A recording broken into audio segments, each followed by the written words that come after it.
بات کریں گے کہ نوشیروان تو اسی کشمکش میں ہے کہ دعا کیا واقعی ایسا کر سکتی، کیونکہ نوشیروان کا دل اس بات پر راضی نہیں ہوتا کہ دعا ایسا کبھی کر سکتی ہے۔ وہ تو مجھ سے بہت محبت کرتی تھی کہ میری محبت اتنی کم پڑ گئی تھی جو اسے سرفراز کی کمی محسوس ہونے لگی تھی، یہاں تک کہ میرے آنے کے بعد اسے گھر پر بھی بلا لی، جہاں پر ایک طرف نوشیروان کا دل اس بات کے لیے راضی نہیں ہوتا کہ دعا میرے ساتھ کبھی بھی دھوکہ کر سکتی ہے، لیکن پھر جب وہ تصویر جو کہ کشمالہ نے بھیجی ہوئی وہ دیکھتا ہے تو سارے ثبوت اپنے سامنے لے آتا ہے، تو پھر نہ جانے اس کے دل میں کیا کیا بات آ جاتی ہے۔ یہاں پر نوشیروان اپنی زندگی کے بارے میں کیا فیصلہ کرے گا؟ کیا نوشیروان واپس جانے کے بعد اس سارے معاملے کی انکوائری کرے گا یا پھر دعا پر ایسے ہی شک کی بنیاد کو بڑھاتا ہی جائے گا؟ یہاں پر اب آپ کو بہت ہی انٹرسٹنگ سین دیکھنے کو ملیں گے، جہاں پر دعا تو کشمالہ کو چیلنج کر آئی تھی کہ تم چاہے جو کچھ بھی کر لو، کبھی بھی تم یا تمہارے علاوہ کوئی بھی مجھے نوشیروان کی زندگی سے باہر نکال نہیں کر سکتا۔ مجھے اگر کوئی نوشیروان کی زندگی سے نکال سکتا ہے تو وہ بس موت ہے جو مجھے اور نوشیروان کو الگ کر سکتی ہے۔ تبھی کشمالہ کہتی ہے کہ دعا کا غرور تو میں توڑ کر ہی رہوں۔ تو یہاں پر دوسری طرف آپ کو دیکھنے کو ملے گا جعفر کسی نہ کسی طرح سے نوشیروان کو اس بات کے لیے راضی کر ہی لیتا ہے کہ ہم کراچی واپس چلتے، وہیں پر جا کر اس مسئلے کا کوئی نہ کوئی حل تلاش ہی کریں گے کہ آخر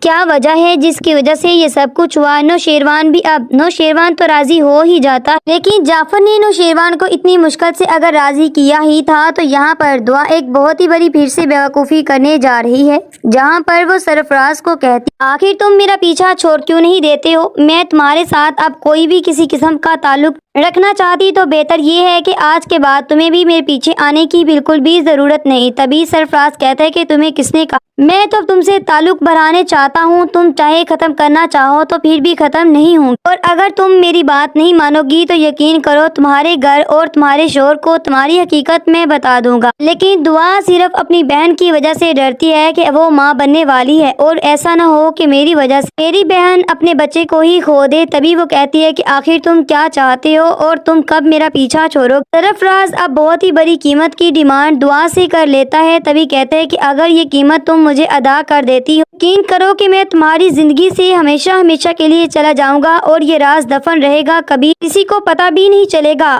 اور تمہاری بہن کو پوری خوشیاں بھی دوں گا جو تمہاری بہن ڈیزرو بھی کرتی ہے۔ ابھی دعا سوچ لیتے ہیں کہ کیوں نہ میں سرفراز کو یہ قیمت دوں اور اس سے اپنی جان چھڑوا لوں، لیکن دعا کو یہ بات نہیں پتا تھی کہ اس کی جان چھڑوانے کے بعد نوشیروان کا دعا پر کس طرح سے شک بڑھ جائے گا۔ تبھی وہ کہتی ہے کہ ٹھیک ہے، میں تمہیں یہ قیمت دینے کے لیے تیار ہوں، لیکن اس کے بعد اپنی منحوس شکل بھی مجھے مت دکھا اور تم نوشیروان کے آفس سے کام کرنا بھی چھوڑ دو۔ یہ بات سننے کے بعد تبھی سرفراز کہتا ہے کہ تمہیں لگتا ہے کہ اتنی باری رقم لینے کے بعد میں نوشیروان کے آفس میں کام کروں گا؟ اتنی رقم لینے کے بعد تو میں سوچا ہوں کہ میں اپنا ہی کوئی کام شروع کر لوں جس کی وجہ سے مجھے کسی کی ملازمت بھی نہ کرنی پڑے۔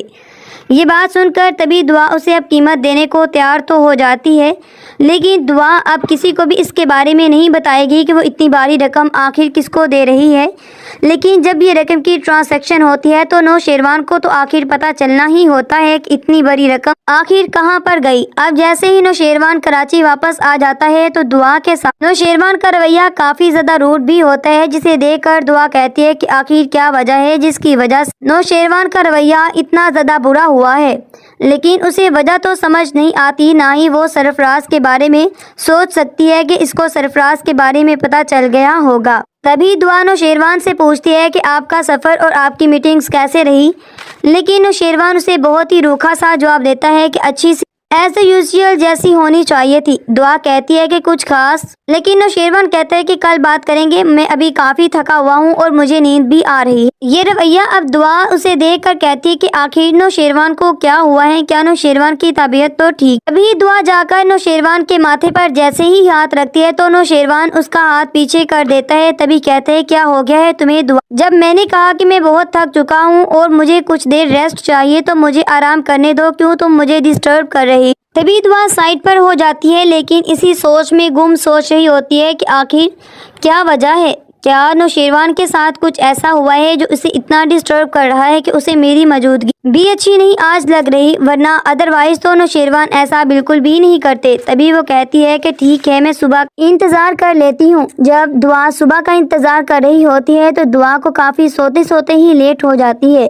دعا کے اٹھنے سے پہلے ہی اب نوشیروان اٹھ کر آفس میں چلا جاتا ہے۔ جیسے ہی دعا اٹھ کر اب پوچھتی ہے نوکرانی سے کہ نوشیروان کہاں پر، تبھی اب نوکرانی بتا دیتی ہے کہ نوشیروان تو آفس چلے گئے ہیں، ان کا کہنا تھا کہ کافی دن ہو چکے ہیں تو وہ آفس نہیں گئے، تو اس لیے وہ جلدی آفس سے نکل گئے۔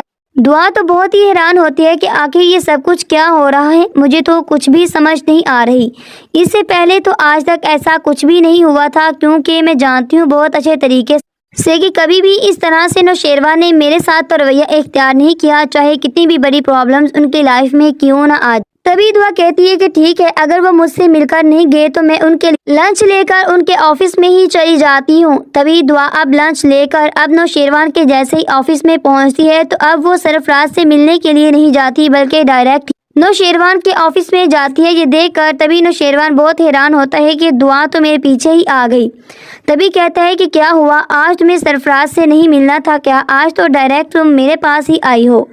یہ بات سننے کے بعد تبھی دعا کہتی ہے کہ کیا تمہیں جیلسی ہو رہی ہے کہ میں آخر کیوں اپنے بہنوئی سے ملنے کے لیے چلی جاتی؟ تبھی نوشیروان کہتا ہے کہ نہیں، تم میری بیوی ہو تو ظاہری بات ہے مجھے تو اچھا بالکل بھی نہیں لگے گا کہ میرے علاوہ تم سب سے پہلے کسی اور کو ملو آ کر۔ تبھی نوشیروان کہتا ہے کہ میٹنگ کب ہے جعفر، تم مجھے ٹائم بتا دو۔ یہ بات سننے کے بعد تبھی جعفر کہتے ہیں کہ بس تھوڑی ہی دیر تک آپ کی میٹنگ سٹارٹ ہونے والی۔ تبھی دعا کہتی ہے کہ آپ کوئی میٹنگ بھی نہیں کریں گے، میں آپ کے لیے لنچ لے کر آئی ہوں تو ہم دونوں ساتھ مل کر لنچ کریں گے۔ یہ بات سننے کے بعد تبھی نوشیروان کہتا ہے کہ سوری، میری بہت امپورٹنٹ میٹنگ ہے، اس لیے مجھے میٹنگ پر جانا بہت ہی ضروری ہے۔ یہ دیکھ کر تبھی دعا کہتی ہے کہ آخر کیا بات ہے، آپ مجھے مسلسل اگنور کر رہے ہیں، یہاں تک کہ آپ نے مجھے اٹھایا بھی نہیں، آپ ویسے ہی گھر سے آ گئے اور ناشتہ بھی نہیں کیا، اس لیے میں نے سوچا کہ میں آپ کے لیے لنچ لے جاتی ہوں۔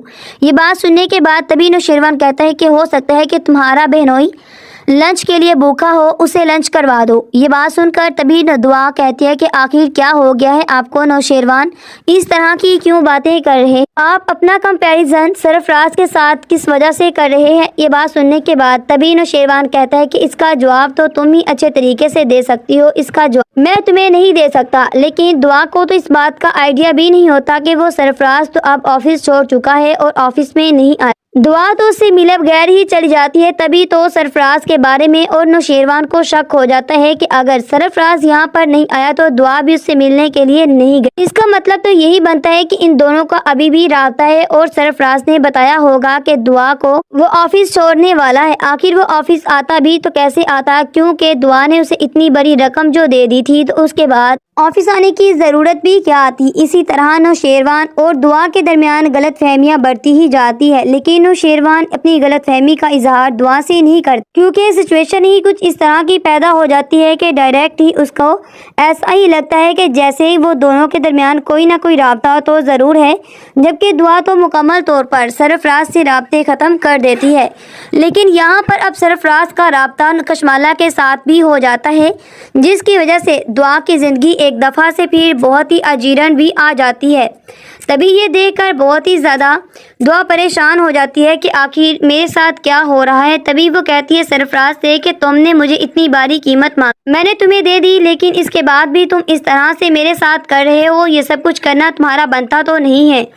تبھی وہ کہتا ہے کہ دیکھو، میرا جو دل چاہے گا میں وہ کروں۔ یہاں پر اب دعا کے گھر والوں کے سامنے تو بات کھل کر آ ہی جائے گی کہ سرفراز ہی وہ شخص تھا جس کی وجہ سے دعا گھر سے بھاگے گی۔ یقین جب یہ بات فضا کو پتہ چلے گی تو فضا بہت ہی زیادہ ہرٹ ہوگی، لیکن اس سے پہلے سرفراز فضا کو اس طرح اپنی محبت کے جال میں پھانس لے گا کہ فضا کو اپنے شوہر کے علاوہ اور کچھ نظر ہی نہیں آئے گا۔ اس کو یہاں تک لگے گا کہ اس کی بہن ہی غلط ہے، لیکن اسے یہ نظر نہیں آئے گا کہ آخر جو کچھ بھی دعا کے ساتھ سرفراز نے کیا وہ غلط، یہاں تک کہ سرفراز کی وجہ سے نوشیروان اور دعا کے درمیان بہت غلط فہمیاں پیدا ہونے کی وجہ سے دعا وہ گھر چھوڑ کر اپنے گھر پر آ جائے گی۔ تبھی فضا سے کہتی ہے کہ اگر تم اتنی ہی اچھی ہوتی تو تمہارا شوہر جس نے تمہیں اتنی خامیوں کے بعد اپنایا اس کی ہی ہو جاتی، تو اس طرح سے وہ تمہیں اپنے گھر سے تو باہر نہ نکالتا۔ لیکن دعا بہت روتی ہے کہ میں نے فضا کا گھر بچانے کی خاطر یہ سب کچھ کیا۔ میں جانتی ہوں کہ فضا کو میری وجہ سے بہت قربانیاں دینی پڑی تھی، لیکن آخر میں کیسے فضا کو اپنے اوپر یقین کرواؤں کہ میں نے جو کچھ بھی کیا کچھ غلط نہیں کیا۔ تمہارا شوہر ہی تھا جس نے میرے ساتھ اتنا غلط کیا اور مجھے میرے شوہر کی نظروں سے ہی گرا دیا۔ لیکن فضا کو تو اپنا گھر بچانا ہوتا ہے، اسے اپنی بہن کی بات پر یقین ہی نہیں آتا۔ وہ کہتی ہے کہ بس دعا، میرا شوہر نہیں چاہتا کہ میں تم سے ملوں، تو اس لیے آج کے بعد مجھ سے رابطہ کرنے کی تمہیں ضرورت نہیں، کام کروں گا۔ اتنی رقم لینے کے بعد تو میں سوچا ہوں کہ میں اپنا ہی کوئی کام شروع کر لوں جس کی وجہ سے مجھے کسی کی ملازمت بھی نہ کرنی پڑے۔ یہ بات سن کر تبھی دعا اسے اب قیمت دینے کو تیار تو ہو جاتی ہے، لیکن دعا اب کسی کو بھی اس کے بارے میں نہیں بتائے گی کہ وہ اتنی باری رقم آخر کس کو دے رہی ہے۔